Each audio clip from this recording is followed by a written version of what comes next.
Hello everyone, क्या हाल चाल। Welcome to new blog.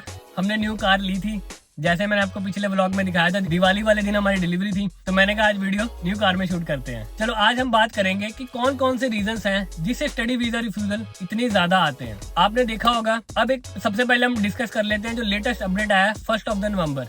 Ministry of Canada की तरफ से एक लेटेस्ट अपडेट आया जिसमें उन्होंने बताया कि अगले 3 साल में वो 15 लाख इमिग्रेंट्स को बुलाने वाले हैं कंट्री में, जिससे आप अंदाजा लगा लो कि कितने ज्यादा बच्चों को वीजा मिलने वाला है। पहले इतना ज्यादा रिफ्यूजल रेट हो चुका था कि बिफोर कोविड अगर एक्सेप्टेंस रेट जहाँ पे 80% था और आफ्टर कोविड वो एक्सेप्टेंस रेट पहुंच गया था 40 to 50%। और इसका कारण ये भी है कि कोविड से पहले अगर 1000 बच्चे अप्लाई कर रहे हैं तो कोविड के बाद 2000 बच्चे अप्लाई कर रहे हैं। नंबर ऑफ एप्लीकेंट्स बहुत ज्यादा बढ़ चुके थे, जिससे इतना ज्यादा बैकलॉग इकट्ठा हो गया था और कोविड में काम हुआ नहीं कुछ भी, और जिसकी वजह से बैकलॉग ऐसे ही चलता रहा।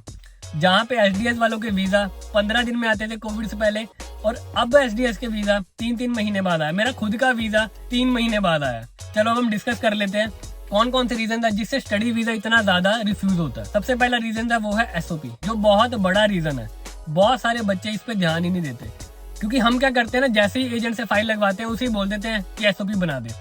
अब वो क्या करता है ना, फॉर एग्जांपल आपने कोर्स लिया प्रोजेक्ट मैनेजमेंट या अर्ली चाइल्डहुड एजुकेशन, जितने भी कोर्सेज हैं, उन्होंने क्या होता है ना, एक कोर्स की एक एसओपी बना रखी होती है और उसमें वो जितने बच्चे होते हैं ना उस कोर्स वाले, सबकी वो एडिटिंग करते रहते हैं। सबका एजुकेशन बैकग्राउंड चेंज कर दिया, नाम चेंज कर दिया, बस उनकी एजुकेशन क्वालिफिकेशन बस चेंज किया और बस अपलोड कर दी। और इसकी वजह से क्या है ना कि रिफ्यूजल आती है, क्योंकि कॉपी पेस्ट वाली चीज आप सबको पता होगा कि कनाडा में कॉपी पेस्ट बिल्कुल भी नहीं चलता। और इमिग्रेशन ऑफिसर है वो तो ये डाल देगा कि आपका कोर्स नहीं सही, ठीक है। या तो कॉमन रीजन तो है ही है कि आप इंडिया वापस नहीं आओगे। ये तो बहुत कॉमन रीजन है कि कोर्स वाला, और दूसरा है कि आप इंडिया वापस नहीं आओगे। अब एसओपी में कौन कौन सी चीज आपको ध्यान में रखनी चाहिए। अगर आप कॉमर्स बैकग्राउंड से हैं तो आप कोर्स कॉमर्स के रिलेटेड ही लें। ये ना हो कि आप कोर्स मेडिकल के रिलेटेड ले लें और बैकग्राउंड आपका कॉमर्स है, तो बिल्कुल ही डिफरेंट फील्ड होगी, तो आपका वीजा रिफ्यूजल 100% है। नेक्स्ट है why this college, why not other colleges. ये भी आप अच्छे से एक्सप्लेन कर दें। जिस कॉलेज से आपको ऑफर लेटर आई है, जिस कॉलेज में आप अप्लाई करने जा रहे हो, वो कॉलेज आपने क्यों चूज किया है, ये भी आप अच्छे से एक्सप्लेन कर दें। नेक्स्ट है व्हाई नॉट इंडिया, कि आप जो कोर्स करने आ रहे हैं इंडिया में क्यों नहीं कर रहे हैं, कनाडा में क्यों करना चाहते हैं। मैं आपको अपनी एसओपी दिखा दूंगा कि मैंने कैसे कैसे पॉइंट्स एक्सप्लेन किए हैं। वहां से आप जस्ट एक रेफरेंस ले लें, ये पॉइंट्स मैंने ऐसे एक्सप्लेन किए हैं। मेरा कोर्स था हेल्थ केयर एडमिनिस्ट्रेशन और मेरा बैकग्राउंड था बैचलर इन फार्मेसी, तो वहाँ पे एक जस्ट आइडिया ले सकते हैं कि मैंने कैसे कैसे पॉइंट्स एक्सप्लेन किए हैं। आप इसमें आप रीजन टू रिटर्न इंडिया दिखा सकते हैं अच्छे से, कि आपको अपनी फैमिली संभालनी है, ठीक है। आपका कोई बिजनेस है, आपको आप होम टाइज और स्ट्रॉन्ग दिखा सकते हैं कि आपका कोई बिजनेस है वो आपने आगे रन करना है, अब वो भी चीज दिखा सकते हैं। होम टाइज आप अच्छे से दिखाएं, आप अपना फाइनेंशियल स्टेटस अच्छे दिखा सकते हैं। अगर आपने ग्रेजुएशन करी हुई है, आपकी एज ज्यादा है, तो आप फाइनेंशियल भी अच्छा दिखा सकते हो। अपनी बैंक स्टेटमेंट, अपनी सीए रिपोर्ट, ठीक है, अपने फंड्स अच्छे से दिखाएं। एसडीएस कैटेगरी वालों की फंड्स रिकमेंडेशन नहीं होती, लेकिन आप जितना ज्यादा डॉक्यूमेंट्स लगाएंगे, कोई आपको ये नहीं बोलेगा कि भाई ये ज्यादा लगा दिए हैं, लेकिन आप जितना ज्यादा क्लैरिटी करते जाएंगे ना इमिग्रेशन ऑफिसर को, वो उतना ज्यादा क्लियर होता जाएगा और उसको समझ आती रहेगी कि आपको वीजा क्यों चाहिए, वो आपको वीजा दे देगा। अगर आप डॉक्यूमेंट्स कम लगाएंगे ना, तो आपको ये नहीं बोलेगा कि ये डॉक्यूमेंट क्यों नहीं लगाया, ठीक है, वो आपका वीजा जरूर रिफ्यूज कर देगा। पर अगर आप डॉक्यूमेंट्स ज्यादा से ज्यादा लगाएंगे, तो वैसे तो एक लिमिट है डॉक्यूमेंट्स लगाने की, एक फाइल की साइज की लिमिट होती है, पर आप कोशिश करेंगे जितने आप ज्यादा लगा सकते हैं डॉक्यूमेंट्स उतने ज्यादा लगाएं। अब उसके बाद है आइल स्कोर और लो एकेडमिक स्कोर। अब लो एकेडमिक स्कोर बहुत सारे बच्चों के 10th में मार्क्स कम, +2 में मार्क्स कम। अब उसे तो आप चेंज कर नहीं सकते, अब दोबारा 10th तो करने नहीं लगे या +2 करने तो नहीं लगे, पर अगर आपका आइल स्कोर लो है ना, तो उसे आप इम्प्रूव कर लें। पर अगर आपका आइल स्कोर कम है ना, उसे आप कोशिश करें कि आप जरूर इम्प्रूव कर लें। अब एसडीएस वालों की अगर 12th के बाद रिक्वायरमेंट देखें तो उनकी बनती है 6 बैंड ईच। जो बच्चे 12th के बाद आना चाहते हैं उनकी बैंड रिक्वायरमेंट है 6 बैंड ईच, जो कि बहुत इजी आ जाते हैं। अब थोड़ी सी मेहनत करोगे तो 6 बैंड तो बहुत इजीली आ जाएंगे। जिन बच्चों ने ग्रेजुएशन करी हुई है, अगर वो आना चाहते हैं तो उनकी बैंड रिक्वायरमेंट है 6.5 ओवरऑल, नॉट लेस देन 6। अब थोड़ी सी मेहनत करोगे तो आपके आइल्स के बैंड तो आ जाएंगे।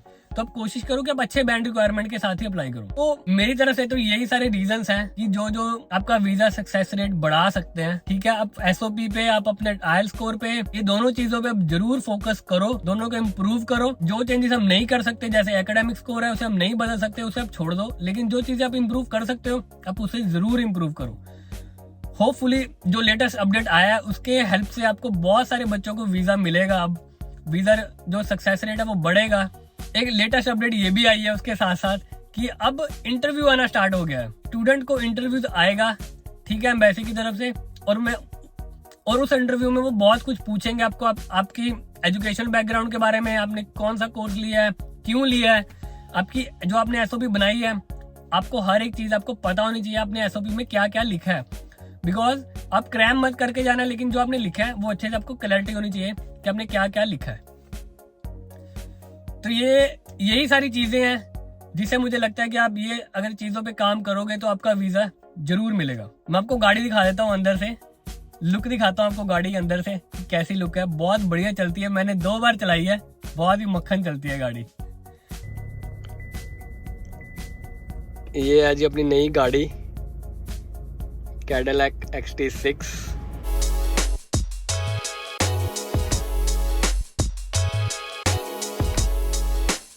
बहुत ही ज्यादा फीचर है इसमें, बहुत ही बढ़िया कार है।